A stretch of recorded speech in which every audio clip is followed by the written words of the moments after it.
longtime friend and comrade of Fred's over many, many years. I wanted to make sure I mention that in welcoming you here that we have a wonderful videographer here whose name is Joe Friendly.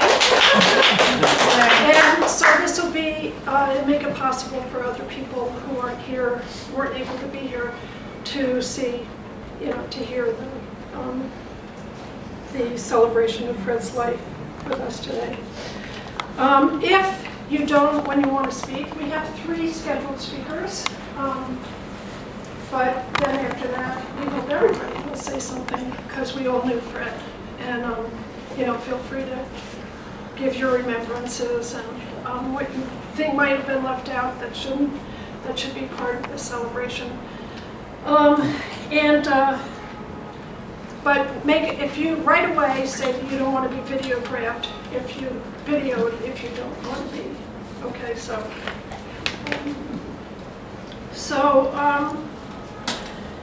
we all know that Fred led a very unique and made important and unique contributions to the socialist movement. Over more than 50 years, Fred made every kind of contribution that could be made, really, to the party, to political work, and not just to the party before, because he, and it was all towards transforming our society into one that wasn't so exploitive of the great majority and of its habitats. He worked unceasingly at it, from participating in civil rights freedom rides before he joined the Socialist Workers' Party, to learning about and then becoming one of our best Marxist educators, and then to working and talking to workers in an industrial factory in Queens for many years. Fred's intellectual contributions helped build the socialist movement, but so did his amicability, his warm and humorous personality that was eager to befriend and reach out to all. Our first speaker is Gus Horowitz, who, as you all know, is the central leader of the Socialist Workers' Party for many years. He collaborated with Fred for many parts of that time when they were both in the Socialist Workers' Party. And then after that, Gus was instrumental in assisting Fred as his various illnesses caught up with him. So I'd like you to welcome Gus.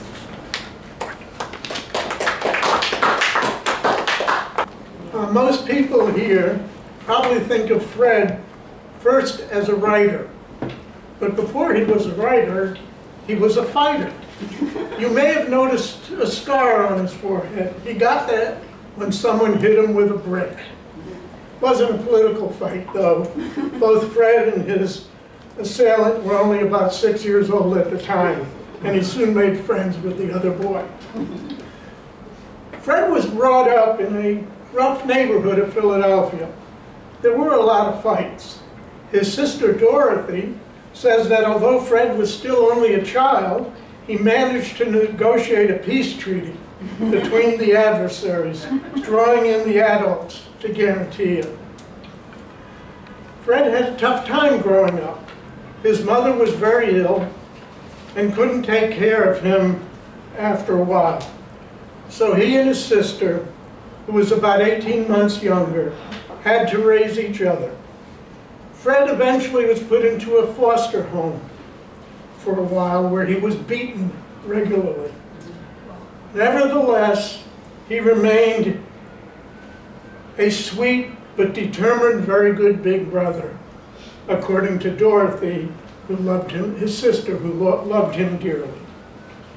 Fred also had a brother, Vincent, who was very much younger. Fred did eventually move back home with his father.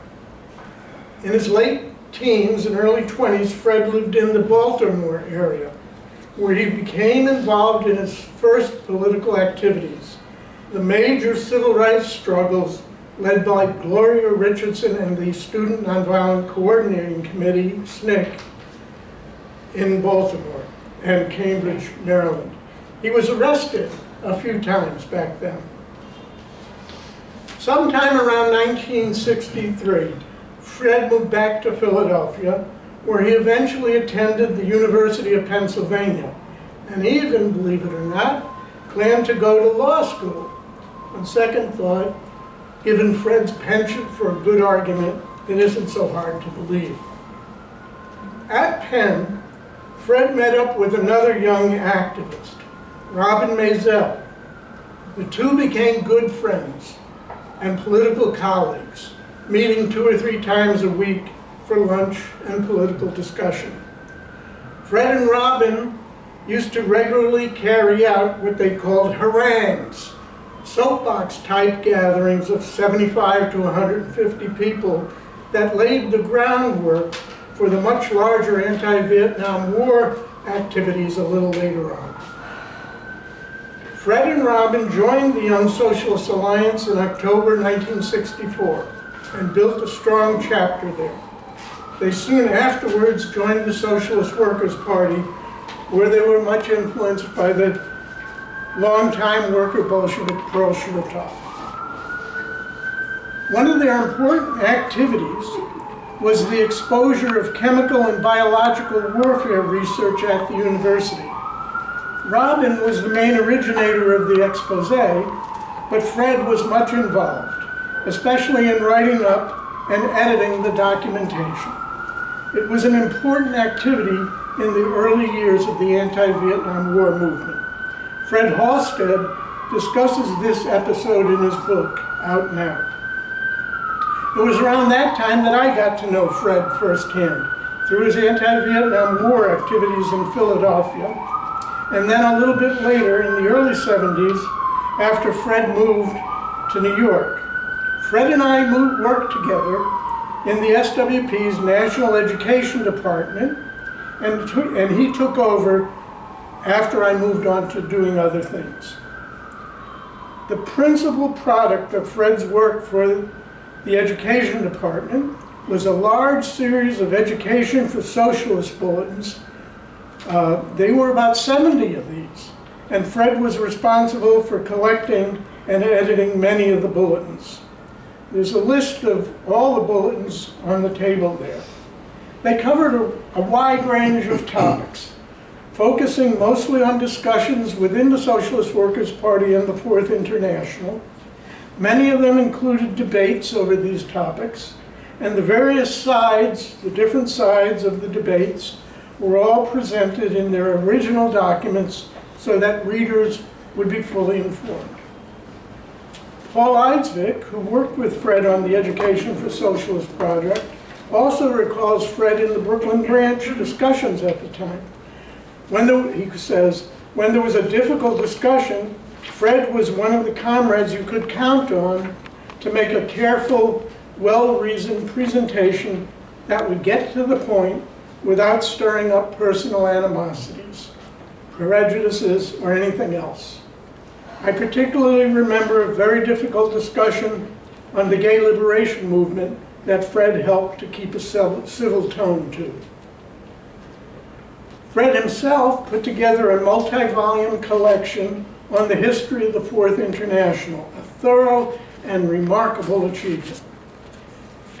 The Education for Socialist bulletins are, for the most part, available on the internet, republished by the Encyclopedia of Trotskyism online. I strongly suggest that people look these up. And as I said, there's a list of them on the table there. Also in the early 1970s, Fred wrote for the SWP magazine International Socialist Review. He was on the staff of the ISR for a while and later continued to help out as a volunteer. Leslie Evans, then known as Les Evans, was the ISR editor at the time.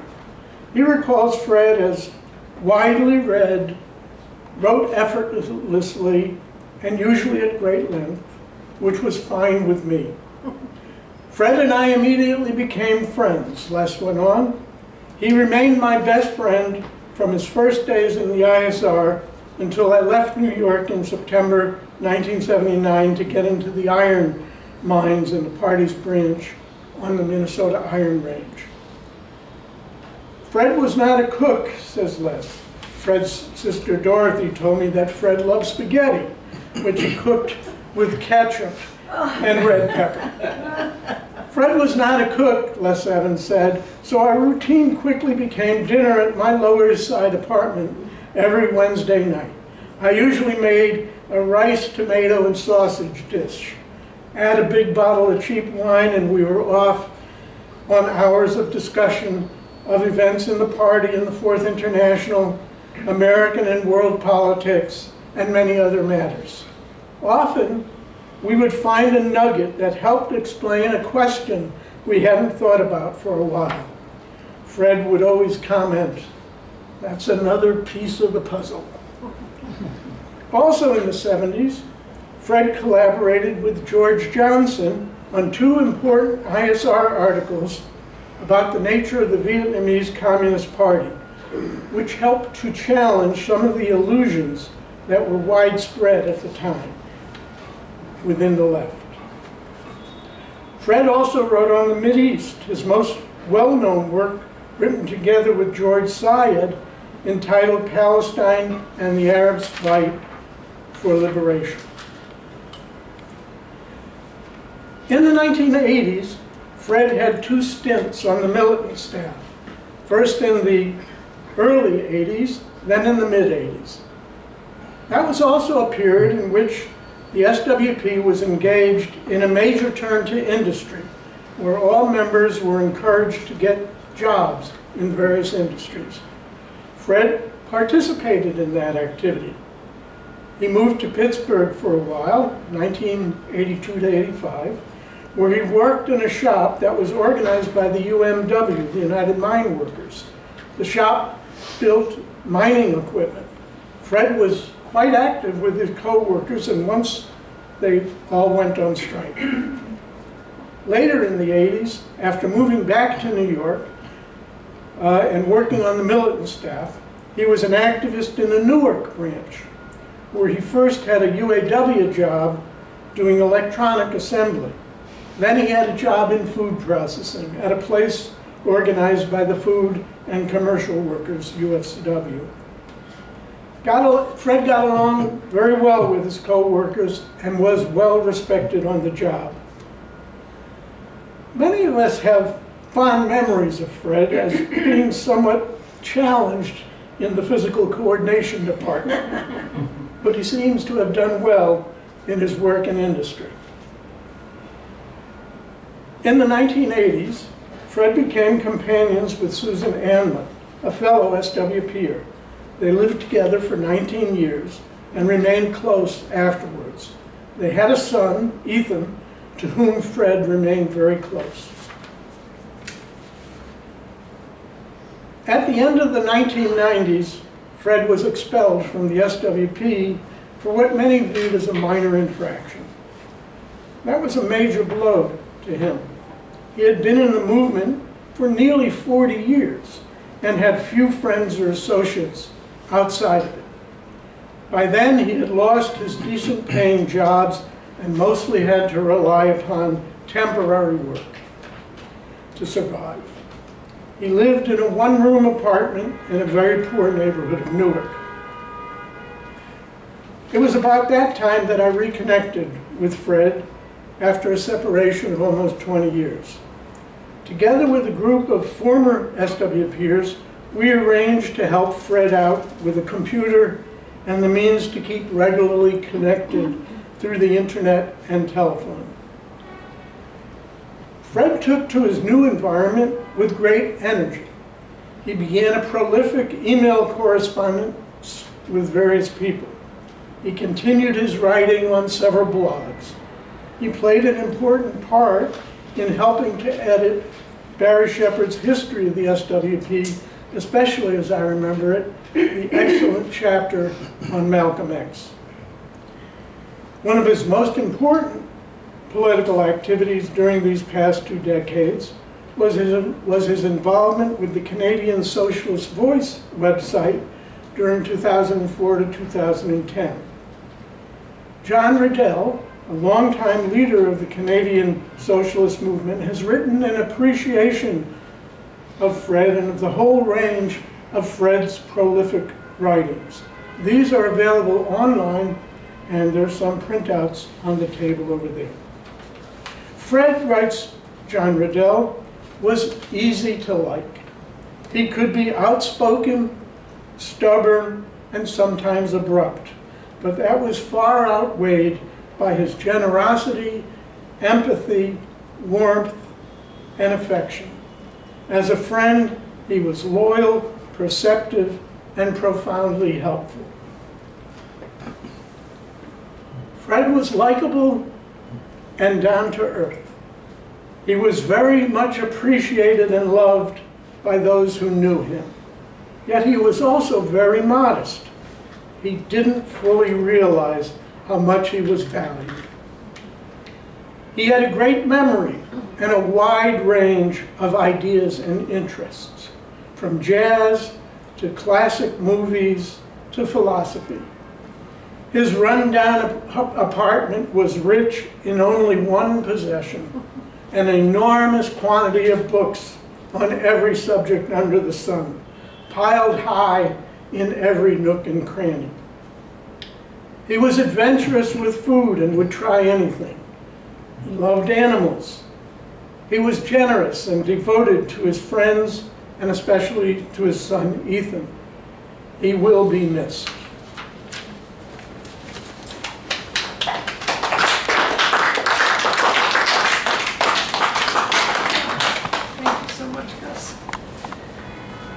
So our next speaker is Cliff Connor, who has been a friend and a comrade of Fred's for many years as well. And like Fred, Cliff has been a contributor to many of the same publications that Fred wrote for in the party.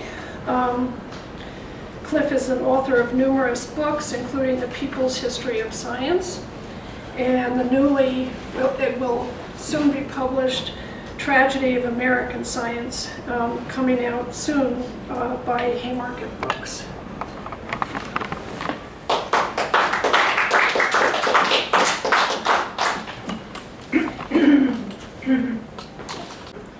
Pay tribute to him as a mentor. Most of the people in my life who I considered intellectual mentors, people like George Novak and Evelyn Reed, were older than me, of an earlier generation. Fred was 1 year younger than I was, but no one had more of an impact on the way that I came to understand the world. At West Street, which was the shorthand way of referring to the SWP national headquarters. As you know, that was a special time in history, a period of deep political radicalization in the United States and around the world, a time of great political, cultural, and intellectual ferment. You've heard many times, I'm sure, the famous lines from the English poet William Wordsworth about what it felt like to be caught up in the excitement and enthusiasm of a revolution, and in his case, the French Revolution. Bliss it was in that dawn to be alive, but to be young was very heaven. And that perfectly expresses how I was feeling at the time that I arrived at West Street.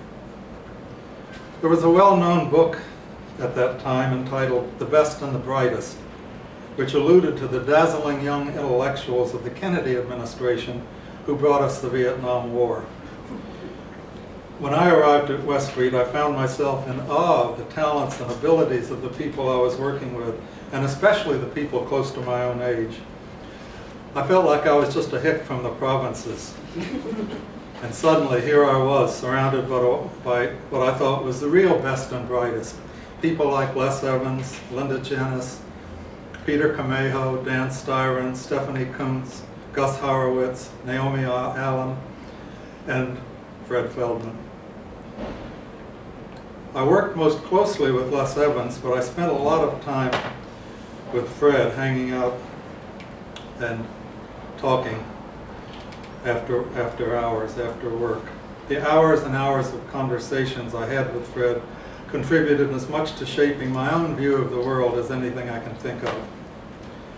One of Fred's leading qualities was his sense of humor, but his most valuable intellectual attribute was an extraordinarily insightful mind.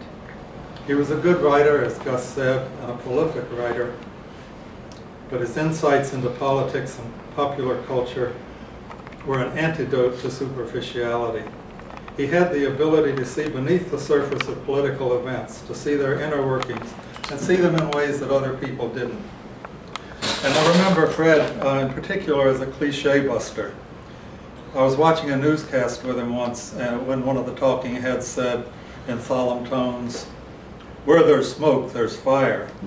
And Fred said immediately, "No, where there's smoke, there's smoke screen." You've already heard about Fred's great love of classic films. Gus mentioned that. There was a movie theater not far from West Street that Fred introduced me to that showed only films from the 1930s and 1940s. The name of the theater has escaped me, but if anybody here remembers, I'd appreciate being reminded of the name. Among the classics I remember Fred being particularly fond of were Flying Down to Rio, the 1933 Busby Berkeley spectacular, and the whole series of Thin Man films based on Dashiell Hammett's detective novels starring William Powell and Myrna Loy. We saw contemporary movies too. You may remember The Way We Were, in which Barbara Streisand played a young Communist Party activist. The male lead was Robert Redford, and I asked Fred what he thought about Redford as an actor, and he gave me a line from a Beatles song. "He's got to be good looking because he's too hard to see." I'll leave that to you to interpret. The SWP and I parted ways in 1983, and although Fred played no role in bringing that about, if you remember the circumstances of that era, you'll understand why he and I were totally cut off from each other for quite a while. There was no communication between us for 17 years, until in September 2000, I learned that Fred, too, was no longer associated with the SWP. A few days after I heard that news, I ran into Fred at a conference at New York University called Explorations in the History of American Trotskyism. Paul LeBlanc had been a major organizer of that. So at that point, Fred and I picked up where we left off, and after our 17-year hiatus, our friendship and comradeship was reestablished. He began coming into Manhattan regularly to meet me for lunch, and I found his insights into what was going on in the worlds of politics and culture still as interesting and valuable as ever. Those lunches continued off and on for more than a decade, through December 2013, when Fred was diagnosed with bladder cancer. After that, instead of him coming to see me, I began going to visit him, usually with Gus and Barbara. He seemed to me to retain his characteristic joie de vivre and intellectual acumen until about 2 years ago, in August 2016, when he had a stroke that definitely did slow him down a bit. Nonetheless, he kept reading the New York Times every day and watching classic films on television. Barbara and I had discussed plans to visit Fred at Overlook Hospital in Summit, New Jersey on Monday, August 27th, but we were too late. He died on Saturday, 2 days before we could get there, just after his 76th birthday. When I was a kid, I would read my parents' Reader's Digests and always turn to a regular feature I liked called My Most Unforgettable Character. Fred was definitely mine, and he'll always be presente for me. Thank you. Okay, so our third and last scheduled speaker, so we can start thinking about what you might want to say after, is Steve Bloom, who's also a longtime member of the Socialist Workers' Party and knew Fred well at various points. But he's also now kind of a Renaissance man, a poet and a musical composer, and he'll tell you about some of his projects that are coming up.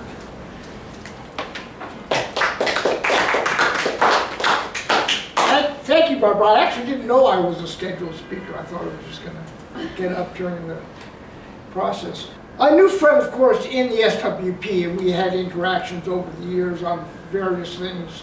including some polemics in the discussion bulletin where we didn't quite agree with each other. But I actually got to know him best after we were both expelled from the party, and we were both in an organization called Solidarity, where other former SWPers found themselves, and some people who were never in the SWP.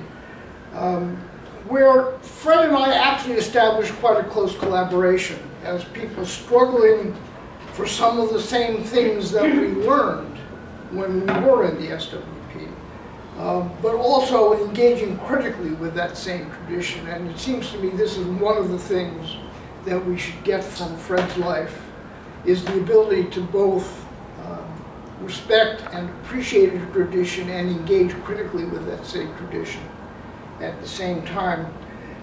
One of the things I appreciated about Fred was that he was always appreciative of my poetry. And he used to tell me that although he liked my political poetry, the poetry he liked best was the other stuff that just talked about life. Many of you in this room have heard me do a poem at these kinds of events called a secular requiem. I'm not going to do that poem today. Instead, in honor, if people want, if anyone needs their fix of that particular poem or wants to get familiar with it, I actually printed out copies so you can take them. But I'm going to do a different poem, which I wrote for myself on my 61st birthday, but I've substituted Fred's 61st birthday in the poem, which I'm going to do for you now. It's called Self-Portrait. Every day of my life, somewhere, a lover selects a flower to pluck from her meadow. A prisoner dreams of what lies beyond the dungeon. A child takes first steps. Raindrops resculpt a mountain peak. Music is performed that none has ever heard before. Somebody, once again, admires a Van Gogh self-portrait. Our calendar says it's the final day of April, 2003, and my day is therefore number 22,280. If the mental math is a bit much, I can reveal that this number, divided by 365, gives the result of 61, with a remainder of 15, a tally for every 4th February. Today is the 22,280th day on which I will not paint my self-portrait. Yet stumbling, like a child's first steps, I tried to comprehend another poem. Think of the times when music or flowers reminded me that life is more than what we can see from the inside of our prison cells. Yes, I know that every mountain wears down in the wind and rain. You have no need to remind me. I respond that even hills that are older, more rounded than I, still stand awe-filled, silhouetted against the sunrise, offer us the wisdom of everything they have understood. I cannot mourn. And when that time arrives, I ask you to remember, in my honor, perhaps on some future final day of April, the only human beings who never die are those who were never born. Thank you. I do have a musical recital coming up. I have flyers which I'll hand out. Since Barbara said I had to tell you about my upcoming event. You must. Oh, I have so many personal images floating through my mind as people have been talking about memories, long years of knowing Fred, and I might fill in some of those as in between when you're speaking. But let me just say that various people helped pull this observance, this celebration together. We spent possibly close to about $150. There's a bowl at the refreshment table for you to just throw in some money, and hopefully it'll all work out. We'll try to make it work out. Just remember that if you want to speak, you can speak from where you're sitting or get up here. But tell Joe if you don't want to be videoed. So who would like to speak next? Naomi. Naomi Elvis. You could announce your name. Announce my name? Well, I already did, so. Oh, well, thank you. Well, first of all, I have a message from Carol Lisker, now called Carol Kennedy. Some people may know her from the 70s when she was in New York. But she's from Philadelphia, and she now lives there again, and that's where she met Fred and knew Fred. So she sent a little message, which I will read. Fred Feldman was one of my early political mentors. I joined the YSA and then the SWP when I was a college student in the mid-60s. And my mentors were Fred Feldman, Pearl Chertoff, Marilyn Jacobs, John Benson, Rich Lesnick, and Fred Stanton. Fred was very intelligent and able to analyze political ideas very precisely and articulately. He helped lead the branches of the SWP and the YSA in Philadelphia at the height of the anti-war movement and in the face of constant police harassment. Fred was also a friend who took a genuine interest in individual people. He had a sympathetic ear and understood that people had their own specific demons to deal with. When I first got to know him, he worked as a social worker for the city of Philadelphia. He was unable to run as a candidate of the SWP because of the Hatch Act, or some local version of it. You can't be a political candidate if you work for the municipality that you're running in, apparently. He chewed on pencils, loved the movies, and had a wicked sense of humor. He was a true intellectual. Fred was one of a kind, and he will be sorely missed. I just want to talk, this is me now, I want to talk about my recollections of Fred and how I thought of him. I always thought he was awkward personally. He had no social graces, social skills, but his warmth and his empathy somehow overcame all of that and made him a very attractive and appealing person.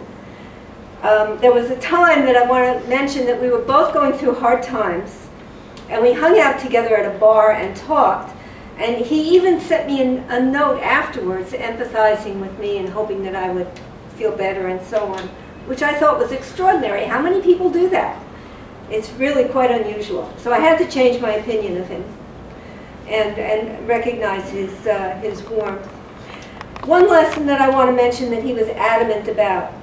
He became angry and incredulous at my actions at this bar and told me, and I've never forgotten this, you must never under any circumstances ask the bartender to put less alcohol in your drink. This is strictly forbidden, and I've remembered this important life lesson ever since.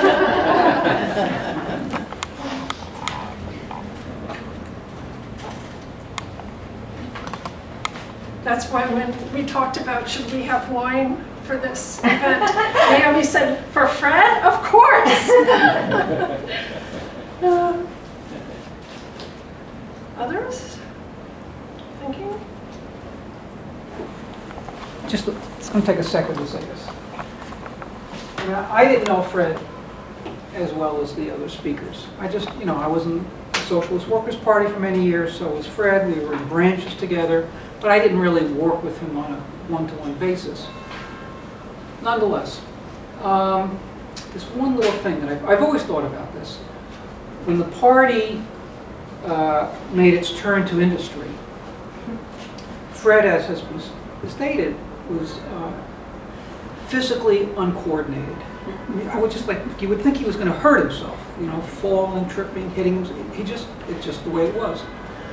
But he went into industry, and I remember specifically, and I'm sure Tom remembers this, in Long Island City, Queens, which was a very industrialized area before now it's the most built-up residential high-end area in New York City. But all those factories, there was one called Eagle Electric, massive factory, made, I don't know what they made, light switches and things. And I remember Fred getting a job there. And I was, I didn't work there personally, but I knew the place. And I was like afraid for him that he was going to hurt himself, you know, because you cut your fingers off, whatever. But I remember he went through that. I think he was actually maybe a porter there, because even in the factory it was recognized that it would have just been dangerous for him to be at my machinery. But he did it, and he stuck with it. And I think that was a very brave and hard thing to do. And so I've always had tremendous respect that he went through that experience.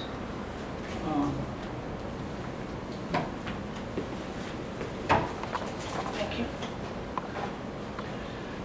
Always.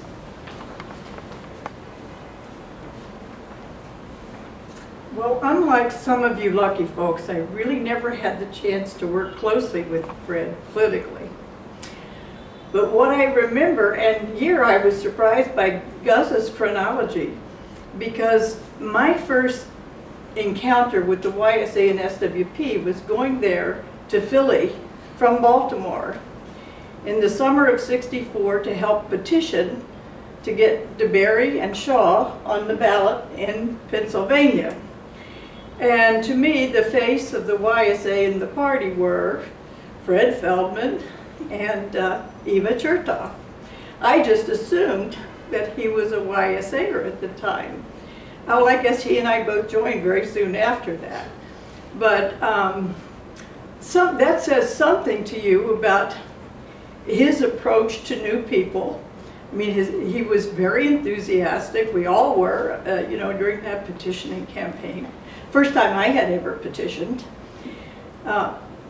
excuse me, ever petitioned for a political candidate or a party. Not the first time of petitioning. But sometimes that first impression is very important. And so I think that sort of summarizes Fred in the sense that here he was, not even yet a member, apparently, and I just assumed that this was the face of the YSA. And I think that says something. And I salute you, Fred, for all you've done. Wish I had worked more closely with you over the years. Thank you, Eloise. Ernie.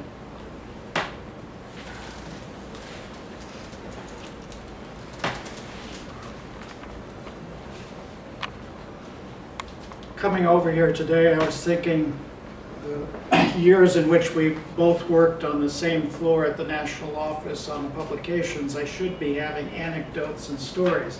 I specifically don't remember that many. We had a lot of discussions at that time. He was at the ISR and militant in different stints. I was at Intercontinental Press. And we published a lot of his stuff, even though he was never on staff of IP. I remember some of the Vietnam coverage, and I looked in the IP index. Some of the articles were just reprinted from the militant, others were not. So it might have been invited, or he just wrote them. When Johansson was there, things were very informal, casual. It didn't matter which publication you were on. The one thing I could remember was the appetite for pencils. There was one point when I think it must have been his second stint at the militant. My desk was not too far away, and you'd see pencils around there. You knew which desk they came from, because they had all the bite marks. And sometimes I would be sitting there and think, what's that sound? He didn't have a pencil, but he was grinding his teeth. It makes a certain kind of sound as well. Okay, I left the party, he left later.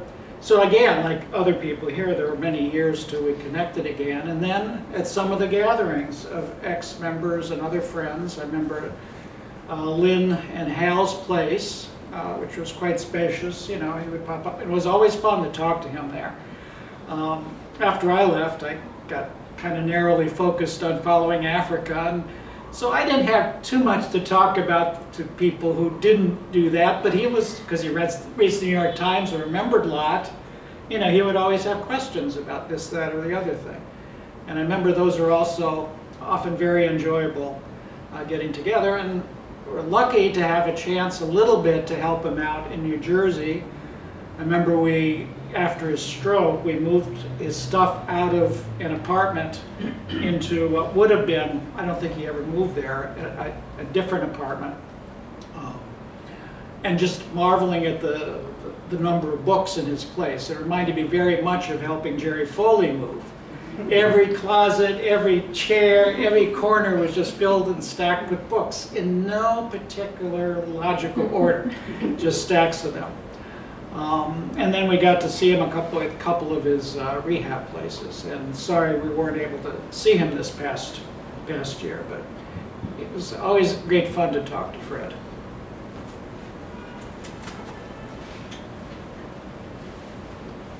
Well, maybe I'll fill in some of my images quickly. I spent some time in Pathfinder in the editorial staff there.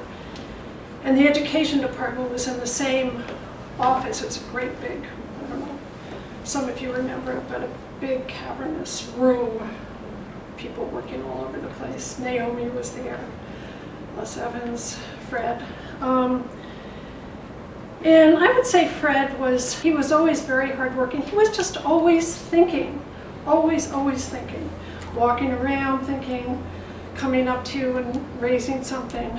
And I would say he was sort of, you know, despite that social awkwardness that we all know about, sort of the glue of the room there, where, you know, if you could sense there was an need for an energy pickup, you know, he would come around and chat with people and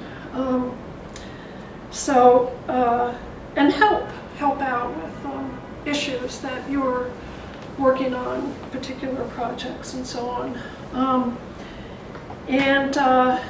So I also wanted to mention during that period of time, a whole bunch of people who worked at West Street, comrades, lived on East 9th Street or in that area, not as far west as this, but way down toward the Alphabets part of it.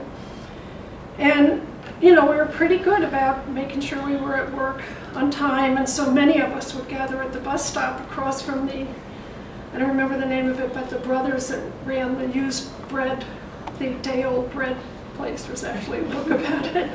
And I well remember Fred, who often wore a jacket, you know, sports jacket, unlike most of us who just, you know, wore jeans and a t-shirt or something like that. But maybe it was those law school days, I don't know. But he would visit the bakery every day and have, this sort of reminded me of Benjamin Franklin image, he would have a baguette or something in his pocket, you know, just to get onto the bus. And then one other thing that was a delightful thing to remember, and heightened by somebody's mentioning his non-cooking ability, was a vacation that Susan and I and Steffi Brooks and Gary Mansbeck, we took a week. Unusually, we didn't usually do things like that, but we just all decided to do it. I guess we all worked at West Street. We went to the Jersey Shore for a week and went to the place. And I wish I have this picture somewhere. I have to find it and I'll send it out to you. But if it was Fred's turn to cook. and I think he did make a spaghetti dish. And I have a picture of him. It might be a little worn. But he's sitting at a table with his hand, with his chin in his hand, stirring a bowl of whatever it was, maybe sauce. And you could just tell he's not thinking about the food. He's thinking about something much deeper than the food. So that was a delightful week that we all spent. And yeah, so anyway, those are images. Anybody else? Yeah, I just want to thank, or we should give ourselves a collective thank you for the people among us who have, over the years, just done a lot of help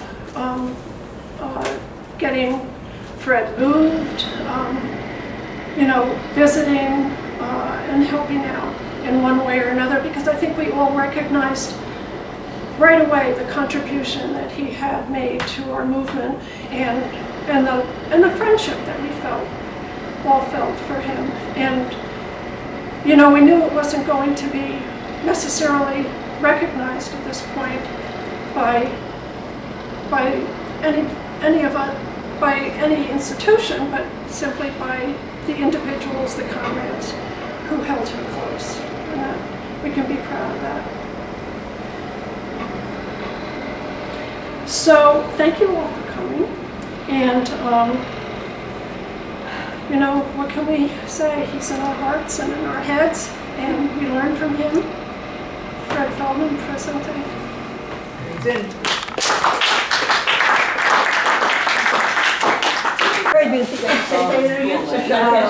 I heard you retired, or you're about to retire? At the end of